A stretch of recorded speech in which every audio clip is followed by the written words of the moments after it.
এই একটু পিছনে এসো ভাইয়া, হাত কষ্ট করবে।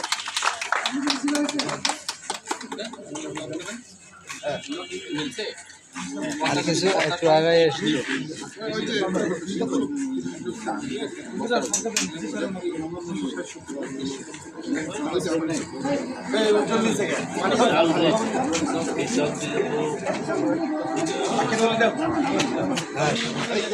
সামনে গাই গেল আসতে ভাই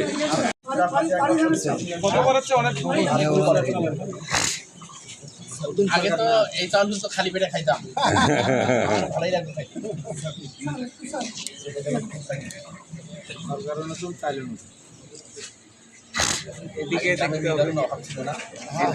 চাচা একটু দেখেন, চাচা একটু এদিকে দেখেন, চাচা এদিকে একটু দেখেন।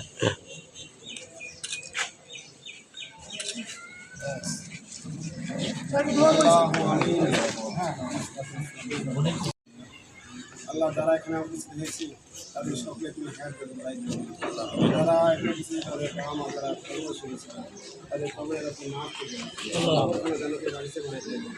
আল্লাহ এই সঙ্গের মাধ্যমে যেন সুষ্ঠুভাবে সঙ্গ করতে পারে এবং সুন্দরভাবে যেন আমাদের মিলেরা সেই শুদ্ধভাবে আল্লাহ তাদের প্রান্তে কিছু চাল দিয়ে পরিশোধ করতে পারে এই আশা ব্যক্ত করে সকলের সুস্থ কামনা করে আল্লাহ সকলের একটা বাড়াই দিও আল্লাহ সুস্থ কামনা করে দিও আল্লাহ ربما كما ربياني صغيرا ورب ارحمهما كما ربياني صغيرا آمين ثم آمين كلمة لا إله إلا الله محمد رسول الله উপস্থিত আছেন লালমনি নামের বিশিষ্ট ব্যবসায়ী এবং আমার নাম সহযোগিত সামনে ঘনিষ্ঠ লালমনি নামের বিশিষ্ট ব্যবসায়ী আপনাদেরকে সবাইকে শুভেচ্ছা এবং সালাম। আজকে দেশব্যাপী যে ধান চাষ সংগ্রহ অভিযানের সূচনা হচ্ছে, তো এটার অংশ হিসেবে লন্ডনেও আমরা এই কাজটি করছি। তো ইতিমধ্যে আমরা কয়েকটা মিটিং করেছি, মিটিংয়ের মাধ্যমে যত বেশি সংখ্যক মানুষকে এটার সাথে সম্পৃক্ত করা যায় সেই বিষয়ে আমরা চেষ্টা করছি। ইতিমধ্যে আমাদের মাননীয় মন্ত্রী মহোদয় মাসুদুল হবিবুল ইসলাম আমাদেরকে নির্দেশনা দিয়েছেন, আমাদের সাথে বসে মিটিংও করেছে কীভাবে বেশি সংখ্যক কৃষককে আমরা এর সাথে সম্পৃক্ত করতে পারি। তো এই জন্য আমাদের প্রচার প্রচারণা চলছে এবং অনলাইন অ্যাপের মাধ্যমে কৃষকদের এই মাধ্যমে সম্পৃক্ত করার চেষ্টা করছে। তো আপনারা জানেন যে সরকারের সরকার কেন ধান চাল কিনছে, সরকার যে কারণে ধান চাল কেনে সেটা হলো কৃষকদেরা যাতে তাদের ফসলের ন্যায্য মূল্যটা পায় সেটা নিশ্চিত করার জন্য সরকার এটা কেনে। আর একটা কেনে যে বাজারে যাতে দ্রব্যমূল্য নিশ্চিত করা যায়। যখন কোনো কারণে যদি আমাদের চালের দাম বেড়ে যায় তখন সরকার এই গোদাম থেকে চাল বের করে দিয়ে আমাদের সেই বাজার কিন্তু নিয়ন্ত্রণ করে। আর একটা বিষয় হলো যে এর মাধ্যমে কিন্তু অসহায় লোকদের সরকার হলো লালন পালন করে। তো এখানে আমি লালন পালন কথা বললাম, এই শব্দের মধ্যে কিন্তু অনেক পার্থক্য আছে, ঠিক আছে?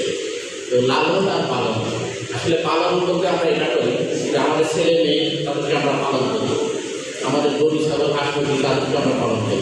পালন করতে গেলে কী করতে হয়, তাকে খাওয়াইতে হয়, পড়াইতে হয়, ওষুধ দিতে হয়, চিকিৎসা করতে হয়। তো আরেকটা জিনিস আছে লালন, লালন করতে গেলে কিছু লাগে না, শুধুমাত্র ওই বিষয়টা মনে রাখতে হয়, ওই বিষয়টা একটু কী করতে হয় যে ওই বিষয়টা মনে রাখতে হয় এবং ওই অনুযায়ী কাজ করতে হয়। যেমন আমরা কোনো কিছু চেতনা লালন করি, অর্থাৎ উনি যে কাজটা করছেন কারো যদি আমরা চেতনা লালন করতে চাই উনি যে কাজটা করছেন সেই কাজটা করার আমরা চেষ্টা করি, এটা থেকে একটু বাস্তবায়ন দরকার। তো আমরা মনে করি যে সরকারের যে উদ্দেশ্যটা আছে সেটাকে আমরা লালন করলে চলবে। সরকারের উদ্দেশ্য হলো আমরা যাতে ভালো মানের চাল, ভালো মানের ধান এখানে দিতে পারি, কারণ এর দ্বারা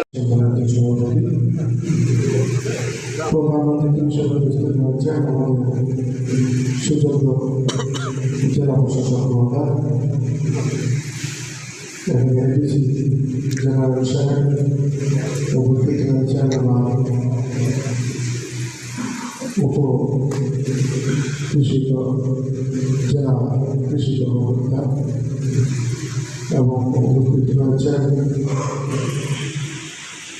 আমাদের উপজেলা নির্বাহী কর্মকর্তা, উপজেলা কৃষি কর্মকর্তা এবং আমাদের মাঝে এখনও যিনি উপস্থিত হয়ে থেকে এই অসুস্থ অবস্থায় লালমনিরহাটের ব্যবসা যদি সন্ত্রাসী কোনো লক্ষ্যে এগিয়ে থাকে, আমার শ্রদ্ধ বড় ভাই লালমনিরহাট চেম্বার অফ কমার্সের সম্মানিত সভাপতি জনাব এস বাবু ভাই, উপস্থিত আমার বিভাগবৃন্দ, সবাইকে আসসালামু আলাইকুম।